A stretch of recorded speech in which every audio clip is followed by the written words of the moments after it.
ธรรมะขั้นพื้นฐานถ้าไผ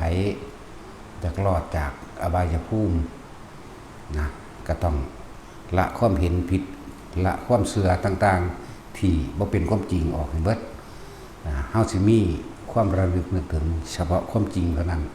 คือเอาทำเป็นใหญ่ถือเอาหรือระลึกนึกถึงเฉพาะพระพุทธเจ้าที่นำคำสอนออกมาแสดงแล้วก็เรียกว่าถือเอาพระธรรมแล้วก็ถือเอาพระสงฆ์ผู้สืบทอดคำสอนตามความเป็นจริงมีการแสดงอริยสัจสี่มีการแสดงวิปัสสนากรรมฐานพวกนี้นะคือถึงพระรัตนตรัยก็ว่าถือเอาแล้วซึ่งพระพุทธพระธรรมพระสงฆ์ว่าเป็นที่พึ่งอันประเสริฐสูงสุดที่พึ่งอื่นของข้าพเจ้าไม่มีความเชื่อเรื่องเลิกงามยามดีดวงดุลเดือนดาวการดูดวงก่อนสะเดาะเคราะห์โงเฮงการตั้งศาลพระภูมิหรือความเชื่อว่าสิ่งศักดิ์สิทธิ์ต่างๆยักษ์นาคขุดค้นท่านกุมพันนางธรณีผีตานี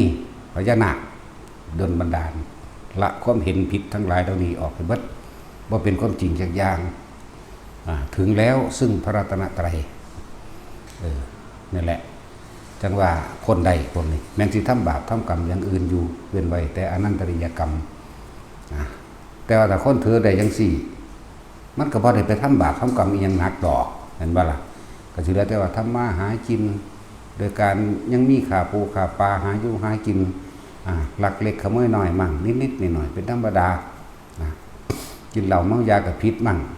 มันก็มีเครื่องยับยั้งอยู่ดอกแต่คำว่าถือเอาแล้วซึ่งพระพุทธธรรมสงฆ์อย่างเดียวนั่นแหละ เยเกกิพุทธังสรณังคตาเสนาเตขมิสันติอปายะภูมิงปหายะมนุสังเทหังเทวกายังปริปุเรศสันตตินี่บุคคลผู้ใดถือเอาแล้วถึงแล้วบูชาแล้วระลึกนึกถึงแล้วซึ่งพระพุทธธรรมประสงค์บุคคลผู้นั้นย่อมห่างไกลแล้วตัดขาดแล้วจากอบายภูมิมีมนุษย์และเทวดาเป็นที่ไปเท่านั้นนี่แค่นี้เรียกว่าพื้นฐานแล้วได้พื้นฐานนั่นแหละ